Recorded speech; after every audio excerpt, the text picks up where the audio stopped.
Good morning mga kulikot. Ngayong araw na ito mga kulikot, magpapalit tayo ng analog to digital sa XRM 125. So bago ang lahat, don't forget to subscribe my channel.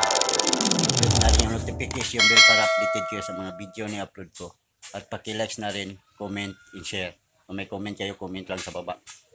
So ngayon magkakabit tayo ng digital speedometer sa XRM 125 FI.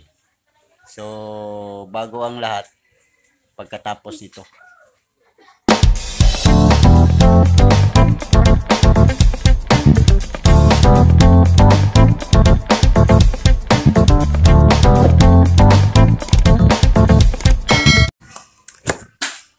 So, ngayon mga kulikot, ipapaliwanag ko mga kulikot yung wiring niya.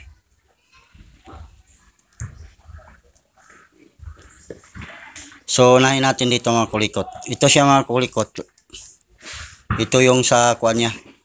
Sa sixta niya. At saka kinta. So, hindi na ito magagamit mga kulikot. Wala na ito. So, ito siya mga kulikot. Yung kulay blue with white. Ito yung sa kuan niya. RPM. Ito siya mga kulikot. Itong blue with white. Ito yung sa RPM niya. Ilalagay natin ito doon sa pulser. Para at least kung mag-revolution ka, may RPM yung digital. So ito siya mga kulikot, itong kuan. Itong white with blue. Pero sa kuan niya mga kulikot, yung sa digital niya is green with black. Ito yung sa kuan niya. Sa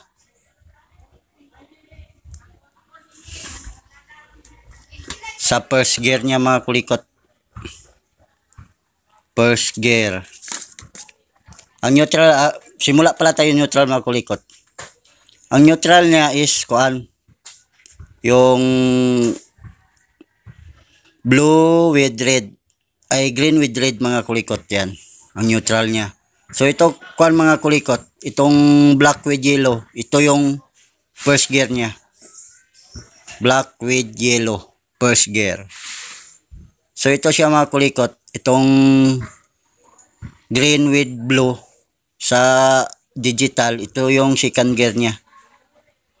Then itong kuan mga kulikot, itong blue with red, ito yung sa third gear niya mga kulikot. Blue with red. Yan, third gear niya. So itong kuan mga kulikot, pink niya. Yan. Itong pink niya mga kulikot, ito yung sa fourth gear niya mga kulikot. So itong kuan, yellow with white, ito yung sa fuel niya mga kulikot. Then itong blue, ito yung sa kuan niya. Sa indicator niya sa high. Ito. Indicator sa high mga kulikot. So ano pang wala dito mga kulikot? Yung black, itong black mga kulikot. Ito yung accessory wire niya. Itong black. Yan. So sa kabila tayo mga kulikot. Sana balik-balikan nyo lang yung video mga kulikot para maintindihan nyo. So dito tayo mga kulikot. Itong green, ito yung ground niya. Kasi Honda yung pagkakabitan natin. At saka universal ito mga kulikot. Ang color coding niya is ginaya sa Honda. Ang ground niya is green. Tapos itong kuha niya mga kulikot. Itong light blue, ito yung sa right indicator niya. Right indicator na signal light. So itong orange, ito yung sa left indicator niya. Sa signal light. So ito siya mga kulikot, ito yung sa check engine niya. Itong green with blue. Yan. Green with blue. So sana mga kulikot, ito mga kulikot, itong tatlo, ito siya. Ito yung sa kuan niya, sa speed niya. Yung red. Ito. Ito yung sa speed niya mga kulikot. So, dito natin, ito yung kuan niya mga kulikot. Yung sa speed niya mga kulikot. Saan ang kuan ito mga kulikot? Nawala. Ito yung sa speed niya. Yan. So, ilalagay lang natin ito doon sa kuan. Sa disc brake niya. Para may speed naman siya mga kakulikot. So, ganun lang mga kakulikot. Basta ito sa speed niya ito mga kakulikot. So, ganun lang mga kakulikot. Ganun lang. So, sana naintindihan nyo yung video mga kakulikot. So, ilagay na namin ito doon kasi kompleto na yung wiring niya mga kakulikot. Na-check na namin lahat at saka gumagana na.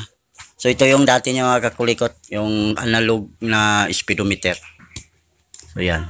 Sa XRM 125 mga kulikot, FI. FI na ito siya mga kulikot. FI, yan. FI. So, lalagyan na namin ito doon mga kulikot.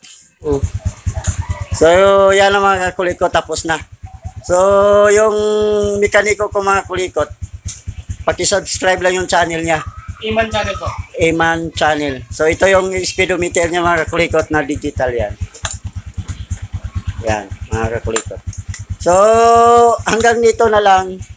And don't forget to subscribe my channel din kakulikot. Hanggang sa huli. Sa muling vlog ko mga kakulikot.